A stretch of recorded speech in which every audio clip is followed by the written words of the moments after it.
Thanks for watching Tech Nurse, your technology lifeline. Today, I am going to show you how to minimize your screen so you can multitask. Basically, I will show you what that little button does in the upper right-hand corner of your window.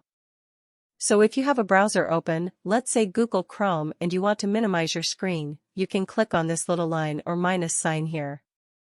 That will hide the window, but keep it handy if you need to pull it up again.